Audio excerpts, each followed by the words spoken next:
Dear students, आज हम बात करेंगे के मेथड पर, यानी के तरीका। ये हमारे पास क्या है, यानी इसमें हम इसको क्यों इस्तेमाल करते हैं, किस वजह से इस्तेमाल किया जाता है, आज हम इस पे बात करेंगे। बेसिकली ये यानी हम अप्लाई इस कंडीशन पे करते हैं कि अगर, यानी यहाँ पे हम फर्ज करते हैं कि अगर जो है ए निस्बत बी जो है, ए निस्बत बी जो है वो अगर बराबर हो जाए सी निस्बत डी के, यानी ए रेशो बी जो है वो बराबर हो जाए, इक्वल हो जाए सी रेशो डी के, तो हम ये कहते हैं कि अगर हम इनकी ये फॉर्म अगर लिखी जाए, जैसे रेशो आप जानते हैं ना कि ए ओवर बी भी हम लिख सकते हैं, इसी तरीके से इसको हम सी ओवर डी भी लिख सकते हैं। इसकी एक और शेप है जिसको हम ए ओवर बी इक्वल टू, चूंकि ये बराबर ही आ रही है, इसको हम सी ओवर डी भी लिख सकते हैं। तो इस तरीके से यहाँ पर बात ये की गई है कि अगर ए रेशो बी और सी रेशो डी बराबर हों तब, यानी देन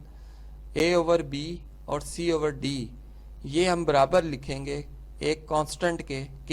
यानी के एक कांस्टेंट है यहाँ पर। अब आप के की कीमत, के यानी हमने के यूज़ किया अल्फ़ाबेट, आप एल एम एन कोई भी यूज़ कर सकते हैं, यानी चूंकि यहाँ पर के हमने इसको इंट्रोड्यूस किया कि के मेथड, तो हम ए की कांस्टेंट के को लेकर चल रहे हैं, यहाँ पे हम के लिख देंगे। अब यहाँ पर बेसिकली हम ये कह रहे हैं कि दो जो हमारे पास निस्बतें आ रही हैं, दो जो रेशियोज आ रही हैं वो आपस में बराबर हैं इस कांस्टेंट के की वजह से। किस तरह से, जैसे अब एक हमारे पास क्वांटिटी ए है, ए उसकी एक कीमत है सपोज 1 और बी की कीमत है 2,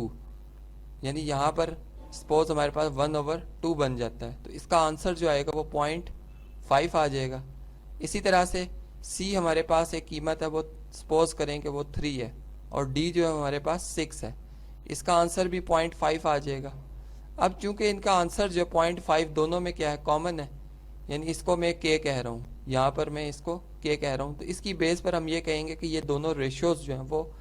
फिर आपस में क्या है, बराबर है। यानी यहाँ पर अगर रेशियोज बराबर होंगी तो लाजमी बात है कि उनमें एक ताल्लुक है, वो ताल्लुक के इस कांस्टेंट की वजह से जो 0.5 आया है। तो यहाँ पर हम ये बात कर रहे हैं कि ए ओवर बी जो है,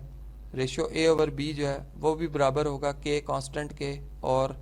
यानी यहाँ पर एंड आएगा सी ओवर डी जो है ये भी बराबर होगा एक कांस्टेंट के। अब यहाँ से अगर एक रिलेशन निकाला जाए तो ए जो है उसकी कीमत हम निकाल सकते हैं जो इक्वल हो जाएगी। अब देखें ये बी यहाँ डिवाइड हो रहा है, इसको यानी यहाँ से रिमूव करने के लिए, यहाँ से ख़त्म करने के लिए इसके मल्टीप्लिकेटिव इन्वर्स से, यानी ये 1 ओवर बी है तो बी से मल्टीप्लाई करेंगे बोथ साइड पे, तो यहाँ से बी ख़त्म हो जाएगा, कैंसल आउट हो जाएगा, जबकि यहाँ के साथ बी मल्टीप्लाई हो जाएगा। इसी तरह से सी इक्वल टू के मल्टीप्लाई बाय डी, या के टाइम्स डी आ जाएगा। तो ये जो ए और हमने सी की कीमत निकाली, बेसिकली इसका पर्पस क्या है, इसका यूज़ क्या है, ये जब हम हमारे पास कोई रेशियोज के क्वेश्चंस आएंगे, यानी निस्बत के क्वेश्चन आ जाते हैं जिसमें हमें ये बताया जाएगा कि ए रेशो बी और सी रेशो डी आपस में क्या है, बराबर है, और एक रिजल्ट प्रूफ करना होगा, तो उसकी लेफ्ट हैंड साइड और राइट हैंड साइड को हम किस तरह से प्रूफ कर सकते हैं। बेसिकली उसमें हम ए की कीमत जो है वो के टाइम्स बी और सी की कीमत के टाइम्स डी दर्ज करेंगे, जिससे इनकी लेफ्ट हैंड साइड यानी इनकी जो